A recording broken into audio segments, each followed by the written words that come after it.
Un saludo, estamos aquí otra vez en el podcast A mí qué. Y hoy vamos a hablar sobre el bautismo y la salvación y qué tiene que ver todo esto contigo para que no te digas ¿y a mí qué? El bautismo y la salvación. ¿A mí qué? Un espacio abierto para afrontar las dudas más importantes de la vida. ¡Comenzamos! Empezamos con los 23 minutos. Ahora, Inicia. tengo una pregunta aquí de Pablo que me gustó mucho y creo que resume mucho lo que vamos a hablar en este episodio. Según me han explicado, algunas personas solamente es posible la salvación dentro de la iglesia. Sin embargo, me gustaría saber qué ocurre con las personas que no tuvieron oportunidad alguna de conocerla, o que bien pudiendo hacerlo, creyeron que lo correcto era no acercarse a ella y actuaron acorde a lo que ellos creían que era bueno. Muy buena pregunta. Qué buena pregunta. Tiene que escribir un libro Pablo porque escribe muy bien. Yo creo que es importante recordar, traer a la memoria un documento de Juan Pablo II que toca este tema. Y él precisamente decía cómo la iglesia, como institución querida por Dios, obviamente tiene todos los elementos para la salvación, pero dice al final, ¿por qué nos salvamos todos? Por los méritos de Cristo, que Cristo murió por toda la humanidad. Entonces, también aquella persona que nunca escuchó hablar de Cristo, también por ella, porque Cristo no tiene fronteras y va más allá de donde puede llegar incluso el mensaje para este tema de la salvación. Es como si entonces la iglesia fuera la dispensadora de gracia, ¿no? O sea, no que necesariamente tengas que ser católico para recibir las gracias, pero es a través de la iglesia, ¿no? Como si, no sé, tú vas a una tienda y aunque no seas de la misma religión del que está atendiendo, él te puede atender, ¿no? Te puede vender lo que quieras. La iglesia sí no necesita que seas de la misma religión. La iglesia está dando las gracias, la gracia de Dios a todo el mundo, ¿no? Un poco difícil de entender porque pues la gracia no es algo que vemos, no es algo que sentimos normalmente, pero pues la iglesia está dándonos, transmitiéndonos la gracia de Dios. Yo creo que también hay que distinguir, porque cuando decimos iglesia, ¿en qué pensamos normalmente? Uh-huh. En el Papa, en los obispos, en los padres, ¿no? No estamos hablando de esa iglesia. O sea, los padres no tenemos el poder por quienes somos seres humanos de darlo. Lo tenemos porque la iglesia nos lo da. ¿Quién es la iglesia? El cuerpo de Cristo. O sea, es Cristo mismo, es la esposa de Cristo, el cuerpo de Cristo, que Cristo le quiso regalar, es su cuerpo, esa facultad de poder dar lo que es la gracia de salvación. O sea, si no conocieron a la iglesia, ¿cómo le hacen para salvarse? Porque, o sea, todos solamente porque no conocieron ya se van a salvar por los méritos de Cristo. No, obedeciendo o siguiendo la voz de su conciencia, ¿no? Ahí, como hablábamos en otro episodio, es en la conciencia donde escuchamos la voz de Dios. Si no crees en Dios, ahí distingues el bien del mal. Y si sigues tu conciencia, si haces ese bien, es entonces cuando te salvas, ¿no? Que también un cristiano que no va mucho a la iglesia y que no sabe mucho de los mandamientos, sigue con esa voz de la conciencia y así se puede salvar, ¿no? Ojalá y fuera más a la iglesia, pero la conciencia nos puede salvar. Yo me atrevo a decir, basta para salvarnos, ¿no? En caso de que no conozcas a la iglesia. Sí, y ahora también hay que pensar, o sea, el tema de la iglesia no es nada más como un privilegio, también implica una responsabilidad. Entonces, obvio que yo como cristiano bautizado tengo que profundizar en qué implica mi fe y cómo tengo que actuar en consecuencia con esa fe, que me viene obviamente como regalo de Cristo. Entonces, sí, como dice Pablo en su pregunta, ¿no? ¿Qué pasa con las personas que ni conocieron a Cristo pero actuaron bien? Bueno, pues se van a salvar por los méritos de Cristo, pero hay algo en el corazón que lleva a esta persona a actuar con el bien. Ahora, claro, alguno podría decir, no, pues entonces es más fácil estar sin la iglesia, no me voy a estar pidiendo tantas cosas, no voy a tener que ir a misa, no voy a tener que, etcétera, etcétera, ¿no? Y yo diría, pues lo que pasa es que no es lo mismo ir a una ciudad, vamos a ir a la Ciudad de México, no es lo mismo ir en una autopista que tú inventarte el camino. Uh-huh. O sea, qué difícil sería inventarte el camino. Ahí está la Ciudad de México, ¿cómo le hago para llegar? Órale, comiénzale, ¿no? Pues va a ser muy difícil. Ya tienes una autopista, compadre. O sea, agarra la autopista y dale para adelante, ¿no? Eso es lo que la iglesia nos está ofreciendo, esa autopista que Cristo creó para llegar a Él, a fin de cuentas. Porque Cristo la creó, esta autopista, porque precisamente Él baja del cielo y sube al cielo y nos abre las puertas del cielo. Ahí está. Entonces, no es nada más como comodidad de seguir mi conciencia. La verdad es que qué responsabilidad. O sea, que tú seas el que diga cómo le haces para llegar al cielo, qué difícil. O sea, yo no me atrevería a decir eso, por lo menos. Sí, pero estoy, digamos, pensando en aquellos musulmanes que hacen ataques terroristas, que según esto lo hacen por la religión y por la fe, y lo hacen siguiendo su conciencia. Ahí, ¿qué pasa? Hay que tener en cuenta que la conciencia hay que formarla también, ¿no? Y formar la conciencia implica también el saber que tengo una responsabilidad mía sobre mi conciencia. No por lo que los demás me digan, oye, pues tírate a ese hoyo porque todo lo están haciendo y es algo bueno, pues primero tengo que responsabilizarme, decir, ¿y qué va a haber abajo de ese hoyo? O sea, va a haber agua y que me va a sacar después al Caribe, me tiro. Pero si yo sé que no sé y no veo y nadie me explica qué hay, entonces sería ingenuo si me tiro. Entonces, también ahí en ese caso, ellos tienen también una responsabilidad y que tristemente muchas veces los van metiendo o deformando desde pequeños para llegar después a hacer esos actos. Mira, a veces pasa que uno no sabe qué hacer, pero de repente te llega una intuición. Vele a preguntar al Padre Israel, que es muy sabio, ¿no? Y por dentro yo puedo decir, no, porque ya sé qué es lo que me va a decir, ¿no? Ya sé que me va a decir que está mal esto, que no sé qué, entonces digo, no, mejor así, ¿no? Me quedo en mi ignorancia, ¿no? Eso es lo que se llama ignorancia culpable, ¿no? Yo soy culpable de no haber descubierto la verdad, porque tuve la oportunidad de descubrirla, pero no quise. Me dio flojera, me dio miedo, me dio lo que sea, ¿no? Y la otra es una conciencia invenciblemente culpable, es decir, yo no soy invenciblemente errónea, perdón. Yo no soy culpable de no haber conocido eso. ¿Cuántas personas que hacen esto que usted ha dicho tienen una conciencia invenciblemente errónea? No lo sé. Gracias a Dios, sí. Él es el juez, no nosotros. Pero si tienen la conciencia invenciblemente errónea y están convencidos, no solo de eso, sino de tantas otras cosas, de hacer el bien, y no hubo otra manera en que ellos descubrieran dónde de verdad estaba el bien, pues está en manos de Dios salvarlos, ¿verdad? Y podemos decir que, justo eso, podemos decir que alguien se fue al infierno o alguien está en el cielo, eso lo podemos decir nosotros. Si vivió una vida así que tú dices, no, este es un desgraciado, tiene que estar en el infierno. ¿Puedes decir eso o no? Para nada, porque a final de cuentas el juicio frente a Dios y con la conciencia, pues yo no sé lo que está pasando en la conciencia de ninguno de ustedes o de los que nos están escuchando, ¿no? Está la frase que tenemos que de la conciencia ni la iglesia, ¿no? De conciencia neco ecclesia. Entonces, yo no puedo juzgar y la iglesia no puede juzgar si lo que tú estás haciendo está bien o está mal, porque no sabemos lo que está sucediendo en tu cabecita exactamente. Más o menos podemos saber, ¿no? Pero igual de ese modo no sabemos ni siquiera si Hitler está en el infierno o si se arrepintió, ¿no? Y que Dios, que es infinitamente misericordioso, obviamente lo puede perdonar. Que eso fue, una vez hablando yo con una persona, me dice, ¿y Dios pudo haber perdonado a Hitler? Yo, pues sí, y se molestó esta persona, como dices, que no es justo todo el mal que hizo. Pues sí, para que veas la grandeza de la misericordia de Dios y que siempre nos da una oportunidad de arrepentirnos. Pero no sabemos si Hitler o si Judas, no sabemos nada. Y esperemos que todos se salven realmente. Hay una frase del Evangelio que a mí siempre me ha golpeado mucho. Muchos publicanos y prostitutas pecadoras los adelantarán en el reino de los cielos.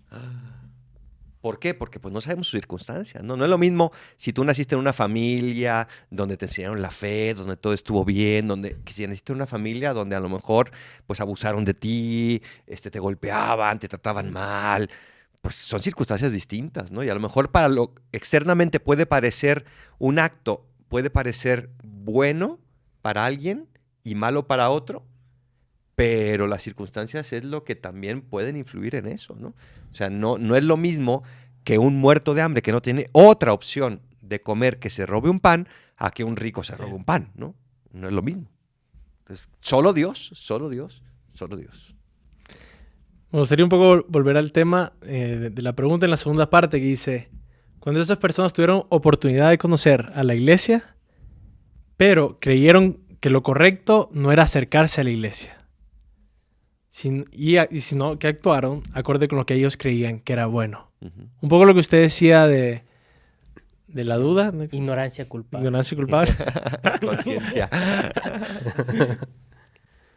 Sí, no es curioso porque pues el mismo padre Adolfo nos decía que Cristo vino a traernos esta autopista. Entonces, pues nos lo presentó muy bonito. Y dice, bueno, si al final es una autopista, ¿por qué muchos deciden no unirse, no? Sí está difícil la respuesta. Sí, o sea, como volviendo al mismo ejemplo de la autopista, que es muy bueno en este caso. En la autopista, pues no por estar ahí ya significa que entonces tengo derecho a hacer lo que sea, ¿no? Tal vez haya personas que digan, no, es que no quiero entrar a la autopista porque no me gusta manejar a una cierta velocidad, me gusta ir más rápido y voy a hacer mi propio camino. Pues la tendrá súper difícil, ¿no? Entonces, por eso hay que ver bien este camino y con las normas que tiene, con ese sentido también de ir hacia adelante y poder llegar de la forma más segura, que sí, hay unas limitaciones, aparentemente hay unas normas, pero es para que llegues bien, no para que te estampes en una curva. Sí, imagino que en una autopista, cuando la diseñan, pues no van a agarrar el camino más difícil, ¿no? Van a agarrar el camino fácil. Después, de repente uno dice, ¿por qué metieron una curva aquí? Pues es que era la manera más fácil de hacer la autopista y de llegar más rápido, ¿no? Tú no sabes, el que sabe es el ingeniero, que queremos creer, lo pensó bien, ¿no? Y además es lo más rápido, lo más económico, lo más eficiente, ¿no? Pues eso me abre espacio a esta pregunta de María. María, ¿por qué es tan complicado ser católico? Ir siempre contracorriente y cada vez más contra el mundo. No es la autopista, no la manera más fácil. Parecía. El mismo Cristo lo dice en el Evangelio, ¿no? Y no nos engaña. Dice que para entrar en el reino de los cielos la puerta es estrecha. ¿Qué significa esto? Pues también lo contrario que también nos lo dice Cristo, ¿no? Es amplia la puerta, ancha la puerta que lleva a la perdición. Entonces, el podernos meter ahí, sí, aparentemente estoy teniendo muchas restricciones, pero al final estas restricciones no me llevan solamente a decir, aguántate, me llevan a decir, compréndelas para que veas el por qué y qué te va a dar más dignidad en esa identificación con el mismo Cristo. Y no estamos hablando del camino, estamos hablando del destino. Entonces, el catolicismo, estamos convencidos, si no, no seríamos padres, es el camino más rápido, más fácil, con más ayudas, más estudiado y más certero para llegar al cielo. Aunque sea difícil. Pero es que, claro, tú puedes tomar otro camino. A ver si en lugar de en la Ciudad de México, a ver si no acabas en, no sé, en Guadalajara, ¿no?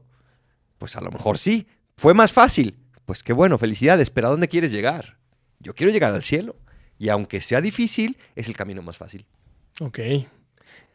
Yo creo también es difícil porque no que la iglesia sea tradicionalista y nos aferramos a lo que ha dicho el Papa, ¿no? Y porque lo dijo el Papa, sino porque nos aferramos a Cristo, que es la verdad eterna. Yo soy la verdad.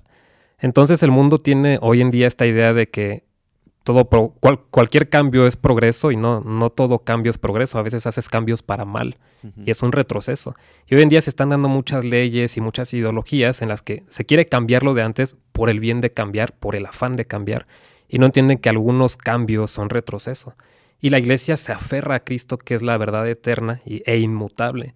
Y por eso a veces defender esta verdad, ¿no? Y ciertos temas como la vida, etcétera, pues es polémico ante el mundo y quedas tú, digamos, mal parado, ¿no? Te hace la fama del padrecito, la monjita. Fíjate que otra cosa también a mí se me ocurre ahorita, hablando del tema de la autopista. Si, por ejemplo, vas en un camino donde hay nieve, tienes que usar llantas para la nieve. Si yo uso llantas que no son para la nieve, ¿qué va a suceder? Se me va a hacer difícil, voy a tener que ir más lento y se me va a mover el carro. Muchas veces el catolicismo se nos hace difícil porque no seguimos precisamente el camino y las indicaciones que nos da Jesús y que nos da la iglesia. Queremos hacerlo a nuestra manera y claro que va a ser más difícil, claro que va a ser más complicado, porque no estamos poniendo las cadenas para las llantas o las llantas especiales para la nieve, sino que decimos, no, estas llantas me encantan, yo con estas voy a llegar. Me han funcionado también en la playa. Sí. Pues sí, en la playa, pero no en la nieve. ¿No? Sí, pero también creo que María hace esta pregunta como diciendo que también hay fuerzas del mal. O sea, obviamente nos queremos salvar, queremos llegar... Pero hay tentaciones y hay otra gente que te está ahí molestando, que te está diciendo padrecito o lo que sea. Y también como que estar consciente de eso, ¿no? Que también es una batalla, es una guerra. y estás luchando y hay gente y hay fuerzas del mal que no van a querer tu salvación. Sí, pero yo creo, ¿no? La visión que debemos tener es de confianza. Además a pesar de que es una lucha difícil, pero con la confianza de que vamos a ganar porque el bien es más grande, porque Dios es el bien mismo. No vivimos en un mundo como el de la Guerra de las Galaxias, donde creemos que el bien y el mal tienen que estar equilibrados siempre, ¿no? Y que existen los dos desde el inicio, ¿no? En nuestra concepción y en nuestra fe, sabemos que primero existió Dios. Y el mal viene, pues, por el mal uso de la libertad, de un primer ángel y luego de nuestros primeros padres. Pero el bien ha existido desde el inicio y el bien va a prevalecer. Entonces, que eso nos dé mucha confianza en esta batalla. Y tampoco seamos ilusos. No por no seguir lo que nos dice Jesús, se van a acabar las dificultades. ¿Qué vida no tiene dificultades? ¿Qué vida no tiene problemas? Carga con tu cruz y sígueme. ¿Quieres cargarla sola? Pues inténtalo. Pero si quieres que yo te ayude, pues cárgala conmigo, ¿no? Pero todas las vidas tienen dificultades. Uno los ve así bien felices, bien no sé qué. ¿Cómo llegan a sus cuartos cuando están solos? Cuando están en un momento de crisis en su vida. O sea, ¿quién tiene más a fin de cuentas, ¿no? ¿Quién tiene más seguridad, más fuerza, más solidez?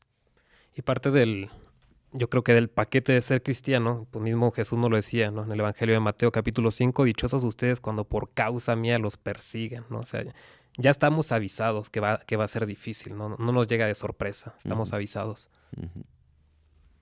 Bueno, también hay que hablar del bautismo, porque Muy bueno. era también el tema. ¿Por qué me tengo que bautizar? Bueno, primero hay un mandato de Jesús que él mismo le dice a los apóstoles, vayan y bauticen, ¿no? Y aparte también está todo el sentido de qué implica el bautismo. El bautismo, pues, era esa parte de introducción a una creencia, ¿no? Y al introducirse en esa creencia, pues ellos decían, acepto todo, ¿no? Lo hacían normalmente como adultos. En el caso nuestro, gracias a Dios, nuestros padres eligieron para nosotros la fe como esa introducción a esa nueva vida en Cristo de la que nos habla San Pablo. Y esa nueva vida en Cristo implica el comprometerme, o que mis papás me dijeron, quiero que te comprometas a este estilo de vida, que no es fácil, como preguntaba hace rato María, pero que sí es un camino que al final, cuando voy cumpliendo, me deje esa gran libertad y satisfacción. Es curioso porque, o sea, el bautismo no empezó con Jesús, si no lo sabías, ¿no? De hecho, antes de Jesús, Juan el Bautista bautizaba, ¿no? Y es más bien, pues pensando un poco, es que el hombre se daba cuenta que hay algo mal dentro de nosotros mismos, ¿no? Como dice San Pablo, no hago el bien que quiero, sino el mal que no quiero, ¿no? O sea, aunque a veces quiero mucho a mi familia o a mi esposa y al final le fallo a mi familia, ¿no? Me gasto el dinero en otras cosas en vez de traer y aportar a la casa, ¿no? En fin, el hombre se daba cuenta de que había algo mal dentro y por eso necesitaba estos ritos como de purificación. Entonces, parte del significado de nuestro bautismo y de lo que significa eficazmente la gracia es que nos quita el pecado original, ¿no?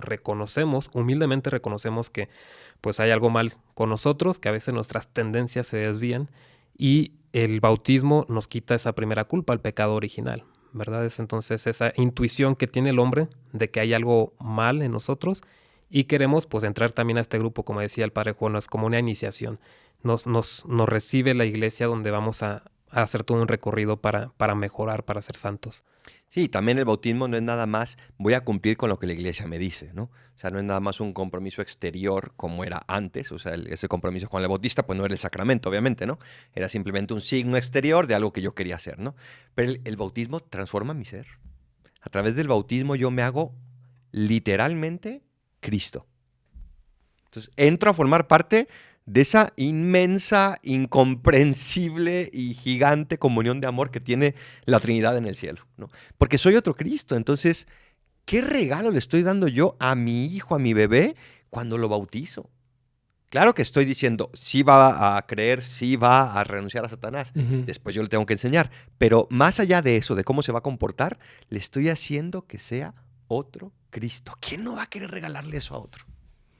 Justo esa era la segunda pregunta sobre este tema, que ¿por qué no mejor esperar a que los niños crezcan y que ya ellos cuando sean conscientes decidan y así puedan el bautismo tener quizás más valor, no más valor, pero como que más significado para él? Porque cuando nosotros éramos chiquillos, pues ni cuenta nos dimos, ¿no? No, nada. Entonces, ¿por qué no mejor esperar que sea un poquito más grande y así como antes de hacer la primera comunión, dice, hey, también me quiero bautizar y ser parte de la iglesia? Yo siempre les digo a los papás que dicen eso, entonces no le hables ningún idioma para que él cuando crezca elija el idioma que él quiera.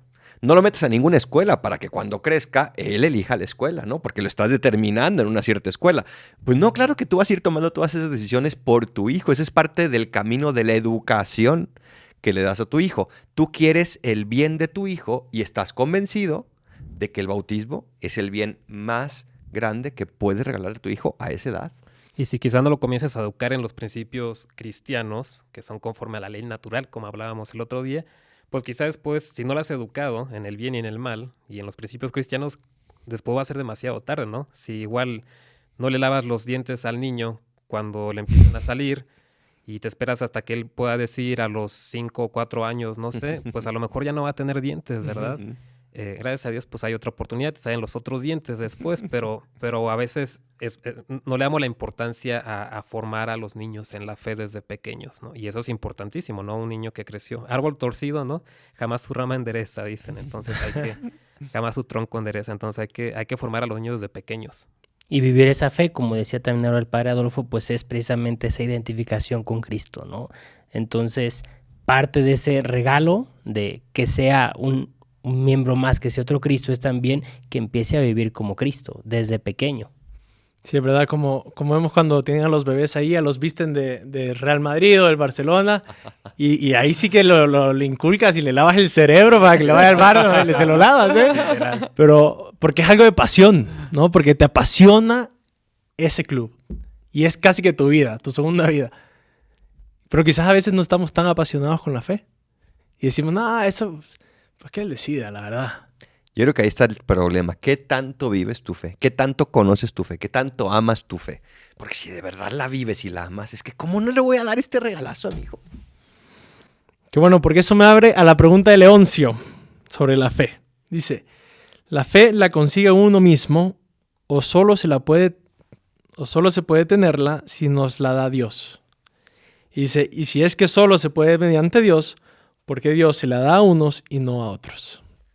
Creo que también hay que diferenciar, ¿no?, entre un saber intelectual, porque pues de hecho ha habido ateos que van y sacan un doctorado en teología, ¿no? Pero pues ellos se niegan a creer en Dios, aunque Dios les esté dando el don de la fe, la virtud teologal de la fe, ellos no la quieren recibir. Yo creo que Dios a todos les quiere dar esta fe sobrenatural, teologal, y todos la podemos recibir, ¿no? Pero sí es distinto el creer, el acto de yo le entrego mi voluntad a Dios, al simple contenido, ¿no? De saberse el catecismo de memoria, que eso no es fe. Saber algo de memoria no puede ser una virtud, no puede. Uh-huh.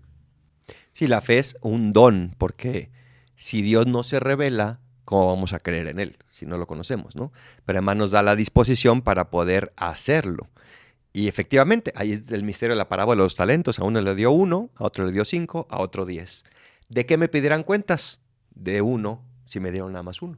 Entonces, en ese sentido, pues también está esa justicia de parte de Dios, ¿no? Sí, yo recuerdo una vez, justo hablando con un señor de este... Bueno, Leoncio, si no respondimos a tus preguntas, dinos y las responderemos con más extensión en otro episodio. Pero bueno, nos vamos con los tweets que resumen este episodio. Por el bautismo somos hijos de Dios, entonces no digas Padre mío, sino Padre nuestro. Eres hijo de Dios y considérate como hijo. Antes que creerle a Dios, cree en Dios. Y como challenge, mucho lo da el Papa Francisco, ¿no? Que nos dice, siempre celebramos los cumpleaños, pero si te acuerdas de qué día o qué fecha fue tu bautizo. Entonces, si no te acuerdas, pues como challenge, ve a averiguar.